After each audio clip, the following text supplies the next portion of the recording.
ओम नमो नारायण। दोस्तों, आप सभी को चैत्र मास के शुक्ल पक्ष की एकादशी तिथि यानी कि कामदा एकादशी की अत्यंत शुभकामनाएं एवं बधाई।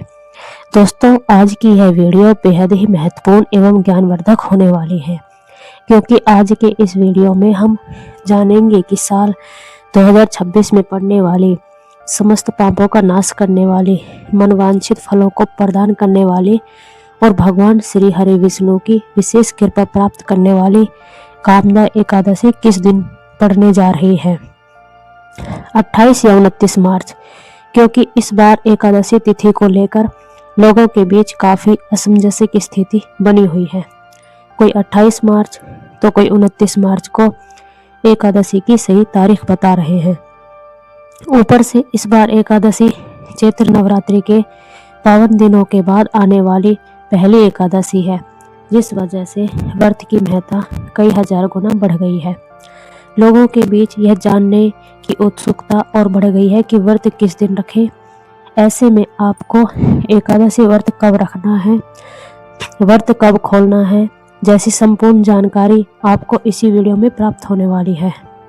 दोस्तों, धार्मिक मान्यताओं के अनुसार जब एकादशी तिथि का आगमन होता है तो तिथियों के गड़बड़ के कारण कभी कभी असमंजस होता है।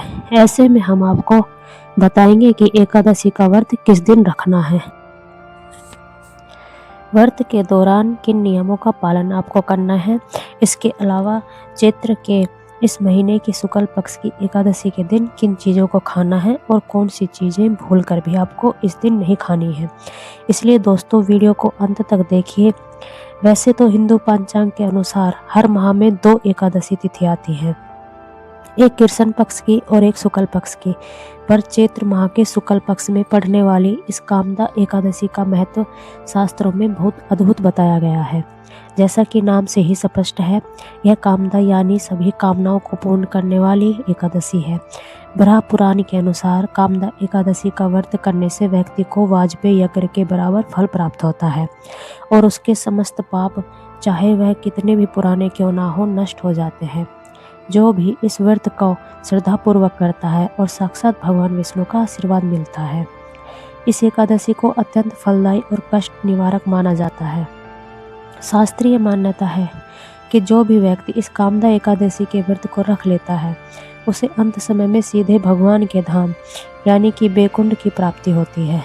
दोस्तों, शास्त्र अनुसार चैत्र माह के शुक्ल पक्ष की कामदा एकादशी भगवान श्रीमन नारायण को प्रसन्न करने की सबसे उत्तम तिथि है। इस बार यह एकादशी और भी खास है क्योंकि यह रविवार के दिन पड़ रही है, जिसे भगवान सूर्य और श्री हरि की कृपा का शुभ संयोग माना जाता है। इस दिन जो भी मनुष्य भगवान श्री हरि विष्णु जी की पूजा आराधना करता है और पीले फूल या फलों का दान करता है, उसे संपूर्ण एकादशी के फल की प्राप्ति होती है। वैदिक पंचांग के अनुसार कामदा एकादशी तिथि का आरंभ 28 मार्च को दोपहर 12:45 से होगा और इसका समापन 29 मार्च की दोपहर 1:25 तक होगा। हिंदू धर्म में उदय तिथि को प्रधान माना जाता है, यानी जिस तिथि में सूर्योदय उदय होता है उसी दिन व्रत रखा जाता है। 29 मार्च की सुबह सूर्योदय के समय एकादशी तिथि विद्यमान रहेगी, इसलिए कामदा एकादशी का व्रत 29 मार्च दिन रविवार को ही रखा जाएगा। 28 मार्च को यह व्रत नहीं है। वहीं दोस्तों, व्रत खोलने का समय यानी पारण 30 मार्च सोमवार को सुबह 6:15 से 8:40 के बीच किया जाएगा। याद रखें, द्वादशी तिथि के भीतर ही पारण करना शुभ होता है।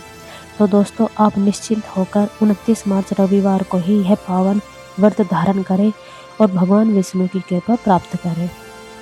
कामदा एकादशी का दिन केवल एक व्रत या तिथि नहीं, बल्कि आत्मा को शुद्ध करने और अपनी दबी हुई इच्छाओं को पुण्य में बदलने का दिव्य अवसर माना जाता है। इस पावन दिवस पर मनुष्य को अपने विचारों, व्यवहार और कर्मों को अत्यंत पवित्र बनाना चाहिए, क्योंकि मान्यता है कि इस दिन किए गए छोटे से भी शुभ कार्य का फल अनेक गुना बढ़ जाता है। इसलिए सबसे पहले मन को शांत और निर्मल रखना आवश्यक है। क्रोध, कटुवचन, किसी का अपमान करना या मन में ईर्ष्या रखना आदि नकारात्मक भावनाएं व्रत की आध्यात्मिक ऊर्जा को कम कर देती हैं। सात्विकता का पालन करें, तामसिक या नकारात्मक ऊर्जा वाले पदार्थों से दूर रहें और जितना संभव हो मन वचन और कर्म से पवित्रता बनाए रखें। प्रातःकाल ब्रह्म मुहूर्त में उठकर स्नान करना, स्वच्छ वस्त्र धारण करना और भगवान का स्मरण करना अत्यंत फलदायी माना जाता है।